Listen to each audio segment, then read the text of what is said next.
Hi guys, welcome to my channel. Melissa Loves Orchids. I'm Melissa and I love orchids. So today is a relaxing repotting here inside the house because unfortunately outside it is about 100 degrees at this time.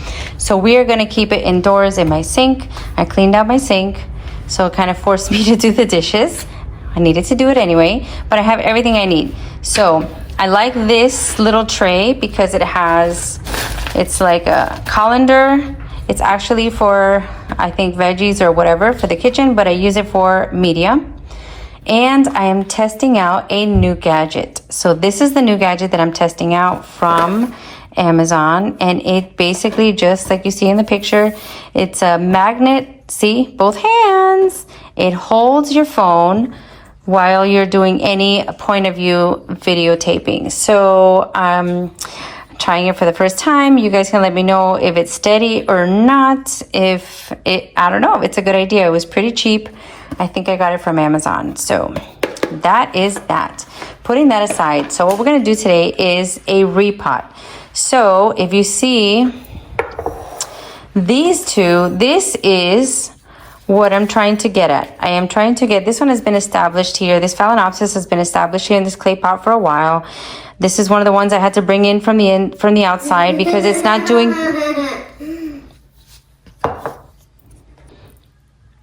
Anyways, so I had to start again because I have a toddler who's giggling in the background.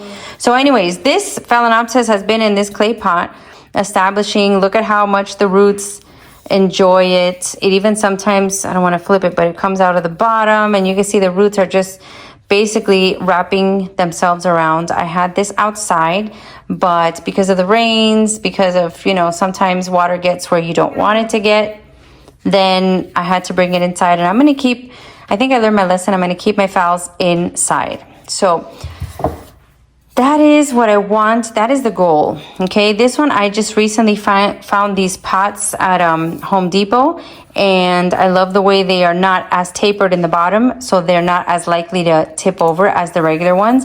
They're super economical. Okay. It says made in Italy, 13, whatever that means. And drainage at the bottom. So this is the goal. I want to repot my phal in this. Okay, this is how you get a normal phal, and I just picked whichever one to show you. It comes, and I started to do this, and then I said, let me grab my little gadget and just do it on film. I have a bunch of questions on repotting, and a bunch of people, especially at my work, I'm a teacher if you don't know, they asked me, oh, I need to do repotting, how should I do it? I said, let me just do this quick video, even though I've done it before. Here's another version. So usually you get your phal in bloom in a decorative pot. Usually it has no holes like this one. And then you have it in a plastic, what we call a sleeve pot. Why? Because look at the consistency. It's basically like plastic wrapping. Everything is so compact in here that they're not getting the air that they need. But it's perfect for the vendors to keep them moist while they are shipping, taking them to the stores, and for you to have in your home for a month or so or two, or maybe even 3 while your flower is in bloom.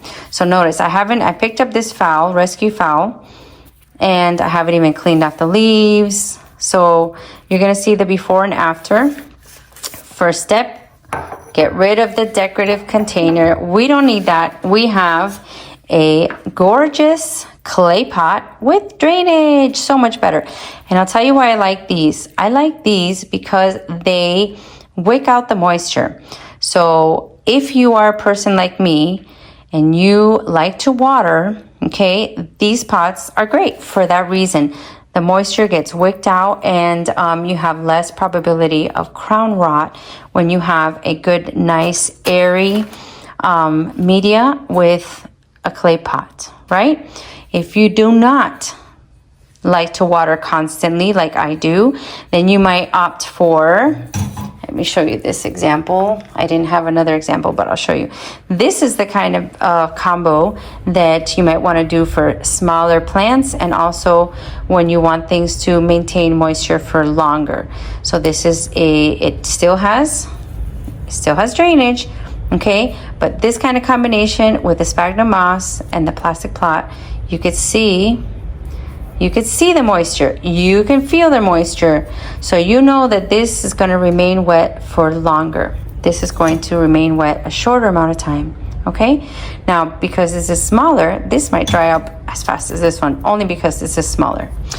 Anyways, let's move forward. So the first step, you are going to remove, and I had already started to rip this off, this horrible thing. I don't think they like to be in here at all. Yes, they have drainage, but it's not enough, and it's so tight, everything is compacted. So these are my tools that I have ready to go. I have already sanitized them, and if you don't sanitize your tools, I just want you to keep in mind that you can possibly be passing any kind of sickness, bacteria, virus, anything from plant to plant, okay? Any pathogen that one plant may have, and you cut with your shears and then cut again without sanitizing, you can pass it along. So if you don't want to pass things along, or you want to take that extra measure, you should sanitize your shears. Now, I used to do it with alcohol, but so many people, the experts, are doing it with torches. I finally said, you know what? I don't have to get a huge industrial sized torch. I can get a creme brulee torch. This torch works just as nice. I'm not going to do it because my daughter's close. I already did it, but I just wanted to show you. This works just as good as the big ones. Okay, you get that blue flame, and all of your tools can be sanitized. So this is off Amazon. This is a creme brulee torch for like a chef in the kitchen, and it's pink, so of course I had to grab it. Anyways, here we go. So I definitely, if you're gonna do it in the sink, I use a colander so that all that moss doesn't go down in the sink, because you don't want that either. I wet the moss. The easiest way is to start pulling carefully, because remember, look, when you have this, you know that you are going to be touching roots that are actively growing, like this one. Look at this. The green tips means actively growing. So you want to be very careful. You want to take your time, and I might stop the video because this part gets tedious. I love it, but all of you may not want to watch it. I might stop to give you guys a little break. So I just start picking with my fingertips. Yes, a lot of people use gloves. I really don't, unless I know there's something really gross in here. If there are rotten roots, sometimes I get grossed out, but a lot of times you just get soggy moss, and that doesn't bother me that much. See, the next step is going to be cut the roots. This is obviously going to be something I cut. It's already dried up.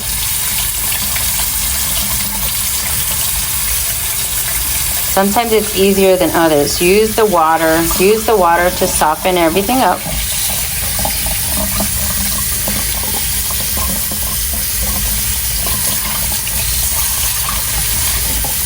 And there's a point where you get to the middle that everything comes apart. The beginning is harder.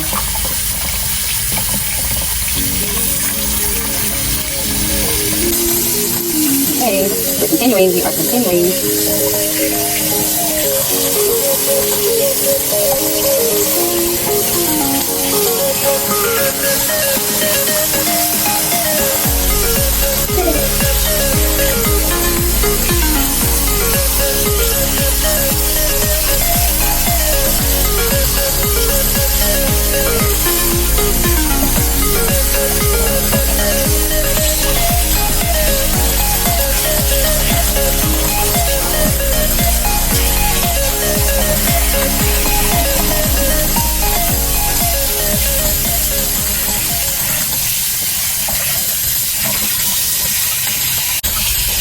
Okay, I'm getting to the part where it's getting easier.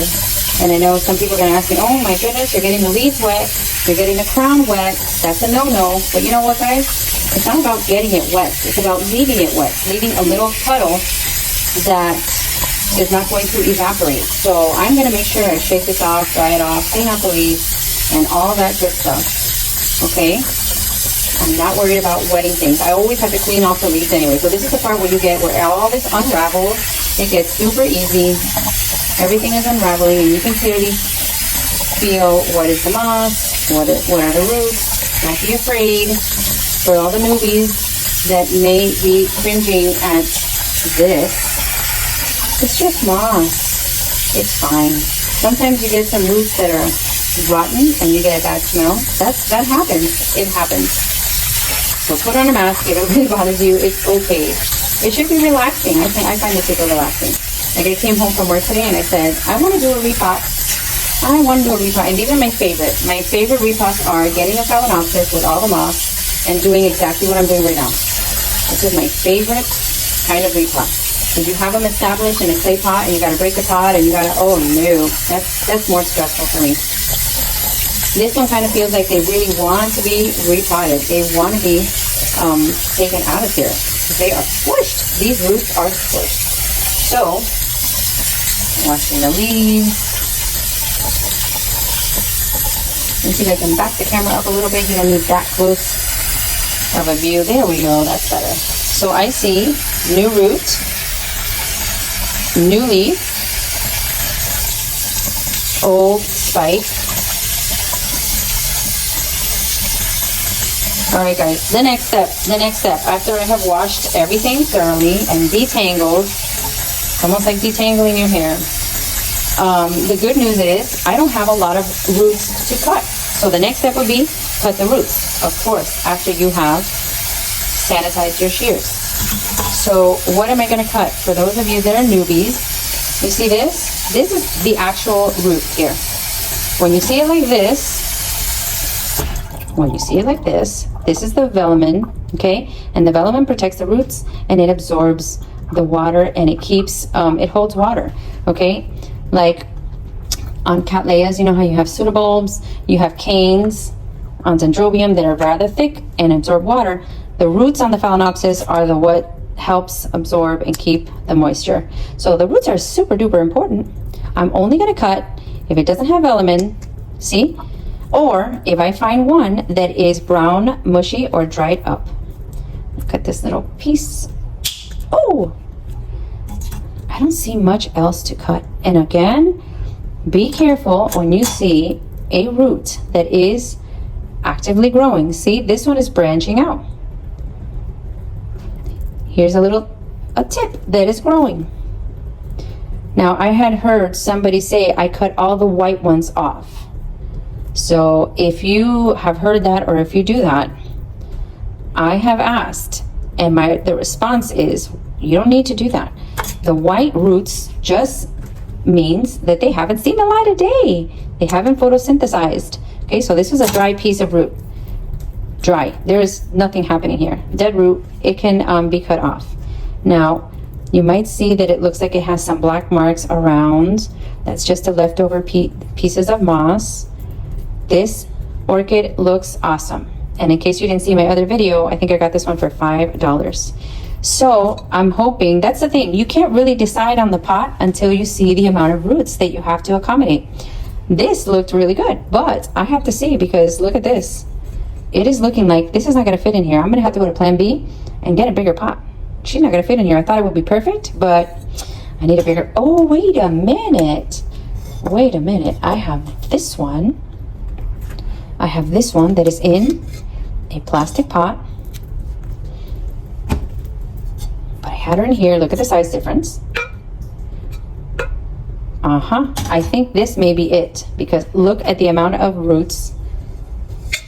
I think that may be it. It's a tad big, but I cannot squish all those roots in here. So I think that I will situate her in here, because that is the next size that I have. Let me see, I have one more. Let's try the other one. So this is the other one that I had. This is what they call, I think they call this the azalea pot. 17 versus 15. This one is wider and shorter. This one's longer. So you got to play around with it. It's not an exact science. I don't think, see, if you look at it from the top, it's too big. This one is just way too big.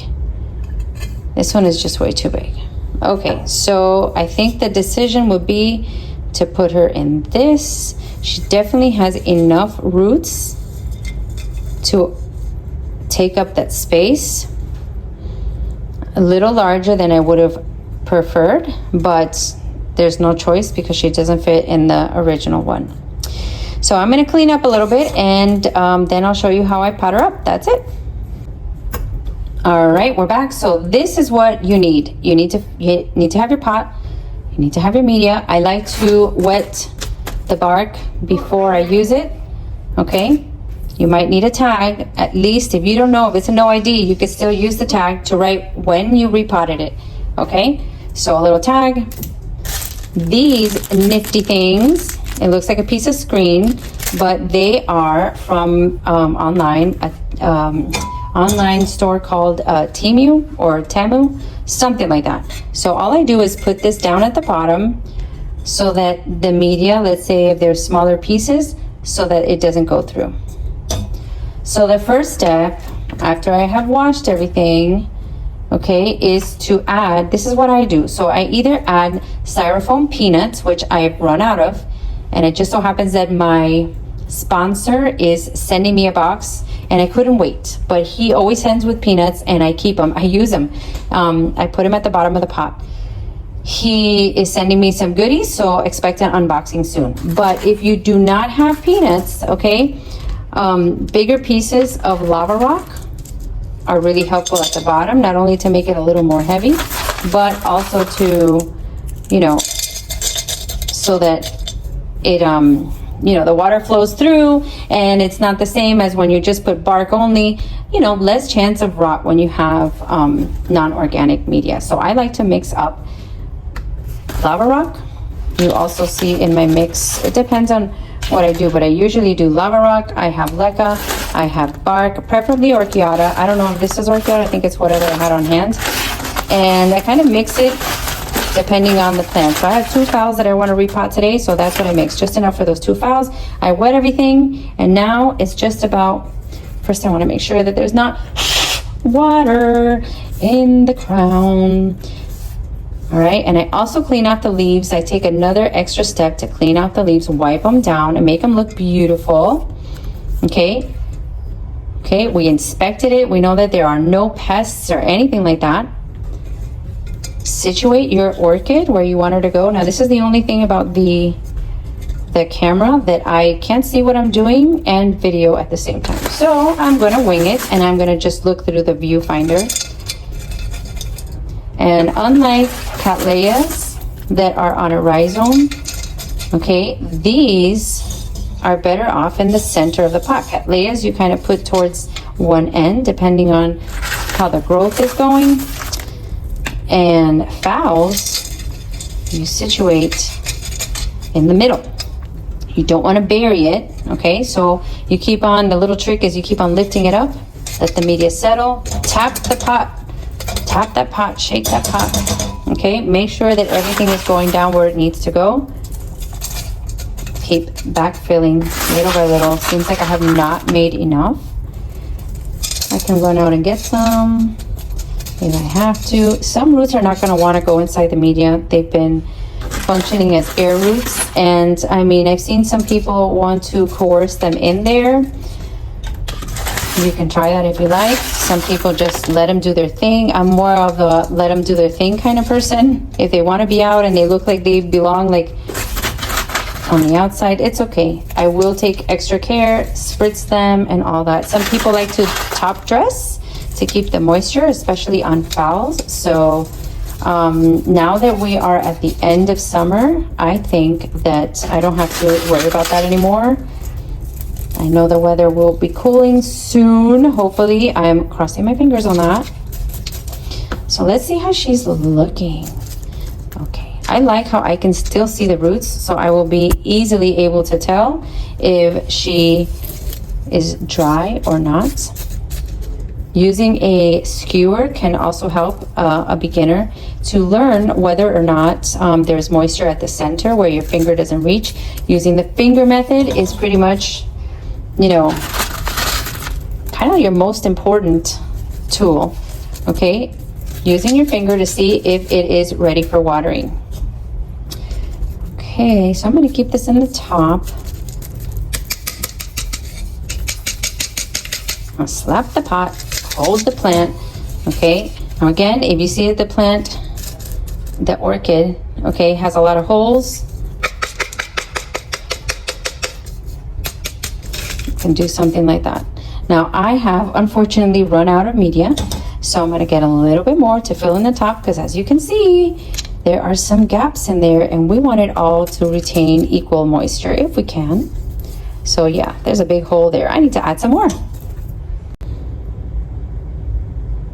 Okay, so you can take your fingers and kind of convince the bark, the media, to kind of sink down where you wanted to. Use your fingers. Some people use a bamboo skewer or something else to push it down. I have already tapped. I have wiggled. I have used my fingers, and honestly, your manicure won't be awesome, but your orchid will look great.